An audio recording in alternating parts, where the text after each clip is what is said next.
In the early 70s, OPEC didn't like what we were doing in Israel. Same old story. And so they cut off our oil supplies.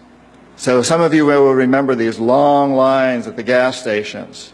And we feared we were going to have another depression like the 1929 depression.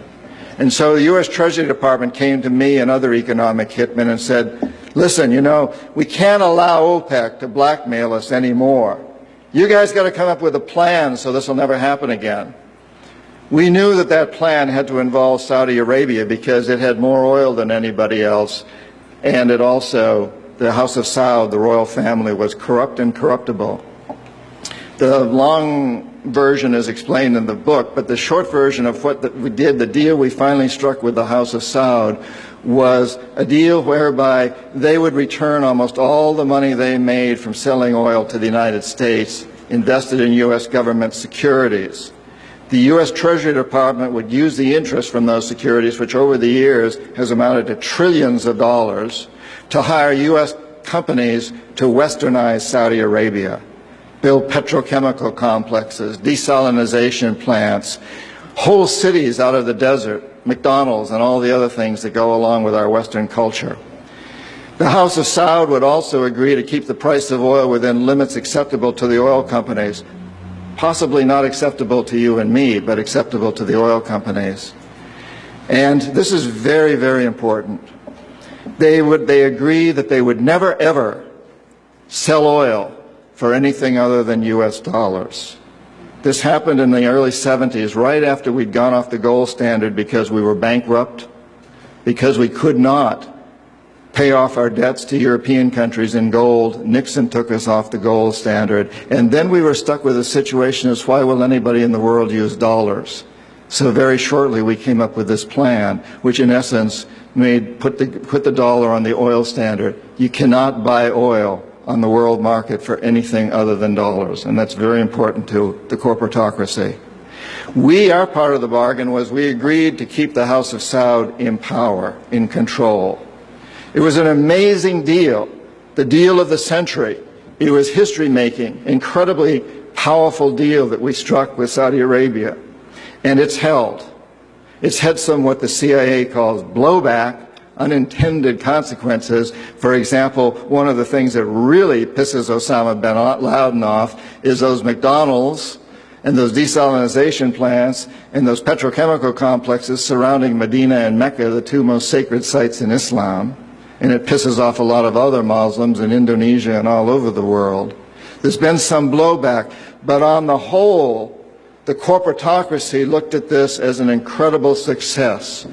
I had done my job. We economic hitmen did a great job with that one.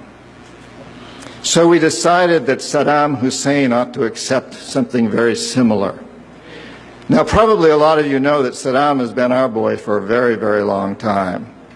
You may remember Abdul Karim Qasim, who was president of Iraq in the early 60s. Qasim came up with a unique concept.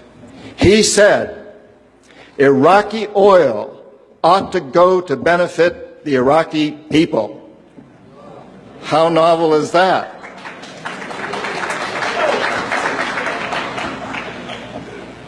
But we didn't like that very much. He began to tax the oil companies, particularly the British and some American companies, and threatened to nationalize our oil companies. And so we decided that Qasim had to go. The CIA sent an assassination team. It was headed by a man who was still going through high school, an Iraqi citizen who was still going through high school. They riddled Qasim's car with bullets on the streets of Baghdad and missed him. The head of this assassination team was wounded and fled to Syria. His name was Saddam Hussein. He was a CIA agent in those days, an assassin for us. He failed. And so the CIA went directly, and this is all history, I'm not creating this. CIA went in and had Qasim publicly executed on Iraqi television. They put Saddam's cousin in charge. He became president of Iraq, and Saddam became vice president in charge of security. Eventually, as you know, he became president. He was our boy. He was our man. And so and we sold him a lot of, and gave him a lot of tanks. We built him, Bechtel built him big chemical, I don't know, my father-in-law was chief architect at Bechtel, built Saddam big chemical plants that were used, and we knew that they were used to make mustard gas and other chemical weapons that were being employed against the Kurds and later the Iranians. We knew this, but we sold him these things. And in the 1980s, we decided that Saddam Hussein ought to accept something similar to Saudi Arabia. It was such a successful deal, because after all, what we want to do is control the Middle East and control the oil in the Middle East. And incidentally, I'm going to get back to Iraq in just a moment. But for those of you who think that Israel is about creating a homeland for the Jewish people, you're as deceived as most of them are. It's partly about that, perhaps, but what it's really about is creating a surrogate fortress in the middle of the Middle East.